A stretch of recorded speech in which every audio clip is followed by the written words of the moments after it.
Welcome back to my channel, guys. It's me, Irvin, with another manga volume review.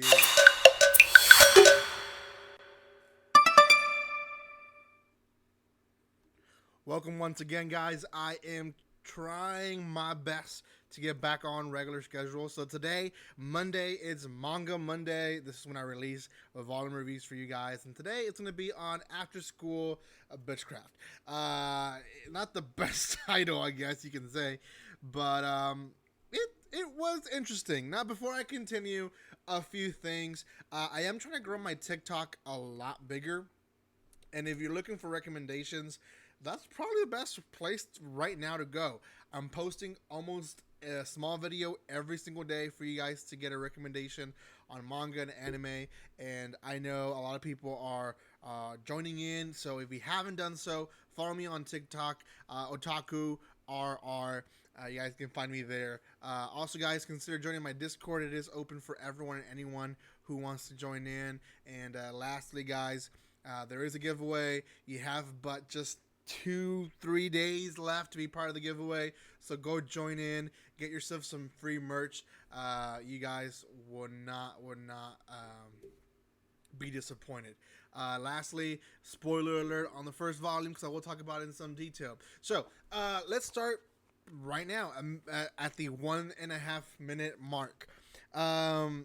Just from the cover, you guys can see it's ecchi. I bought this one probably back in, I want to say March or April.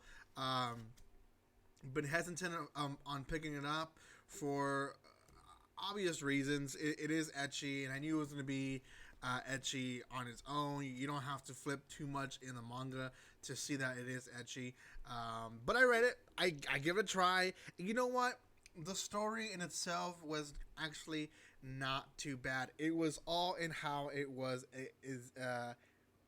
executed that was, I think, bad on its own.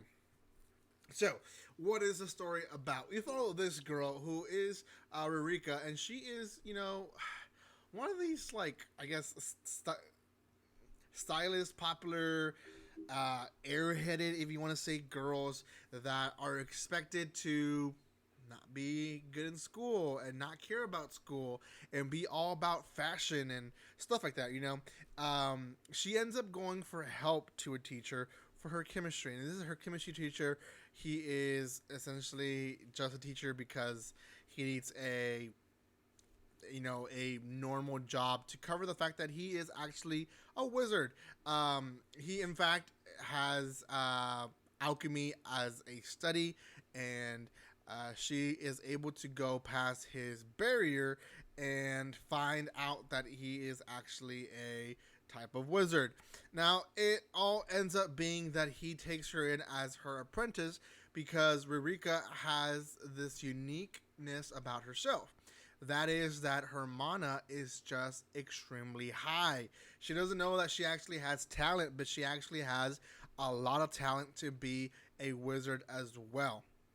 Now, it all falls into her background, her Celtic or Celtic, depending how you pronounce it, background, back from where she is, Europe. Now, she covers the fact that she's European. In fact, there's even a part where she explains how she wears contacts.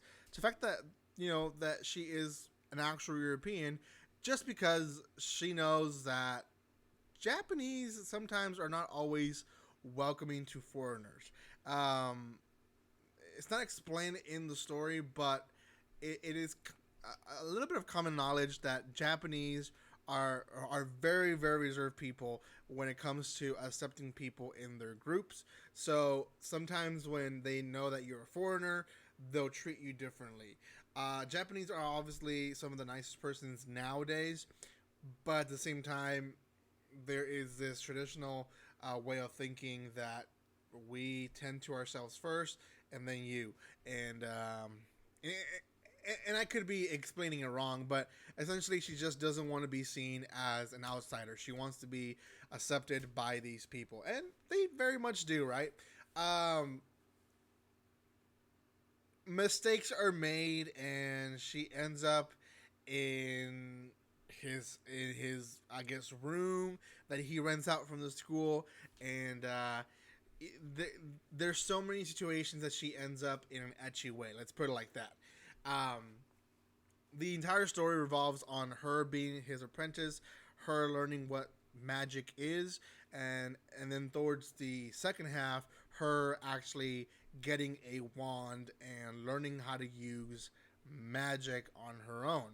Now there is a second character that comes out, and this essentially is a I would say a magic waste receiver. I guess you can see that, but it's in the form of a little girl that the wizard has created for Rika to kind of control her magics. Her mana is actually so much that it can out of any minute out of the day can go out of control. So luckily he has this, I guess, little creature that can help her control her magic.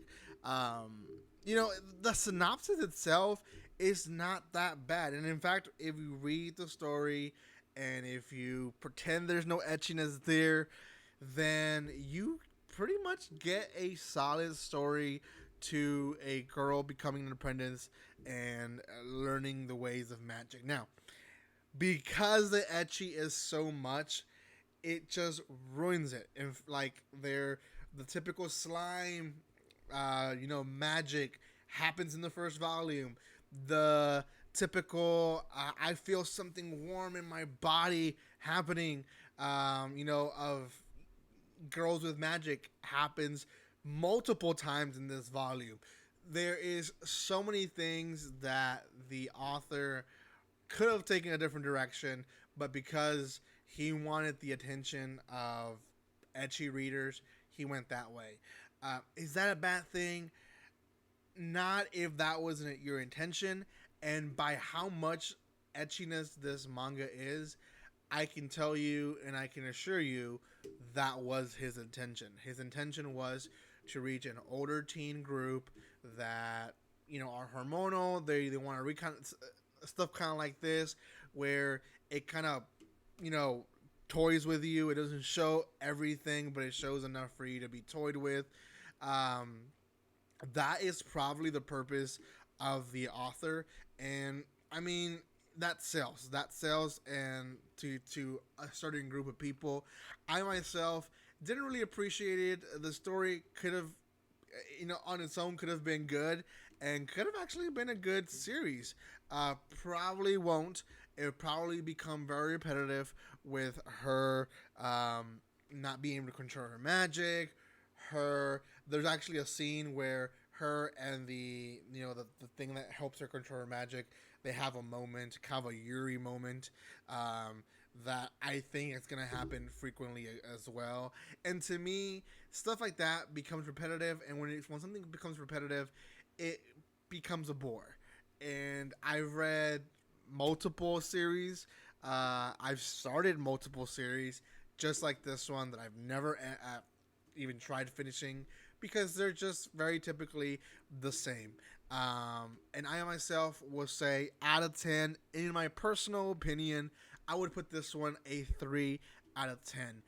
Considering for who it was written for, I would say it's a 5.5 out of 10. Why not higher? The only reason because although the story is good, is not that unique. Magic users, slime, fairies, all that has been seen, and they could have taken a whole new direction to it, and they just chose to give us a typical story of a airheaded girl who ends up in these misunderstandings that a lot of guys and girls enjoy reading. I myself will not finish this series and will probably stop it at this volume. So let me know, guys, what you think about this series. I have other series just like this one that I probably will review eventually for you guys. I have quite a bit waiting for me to read, so I'll get to them when I can. Thank you guys so much for letting support. Again, be part of the giveaway. This next month's giveaway in August, I have a surprise for you guys. It's going to be a special giveaway. But make sure you be part of this one as well.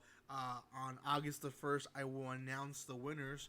And I'll announce the little surprise I have for you guys as well there. So make sure you subscribe, comment, like, and share. Go follow me on TikTok, OtakuRR. You guys can find me there, or Otaku. Anyways, Thank you guys for your love and support, and like always, don't be strangers. See you guys in the next video.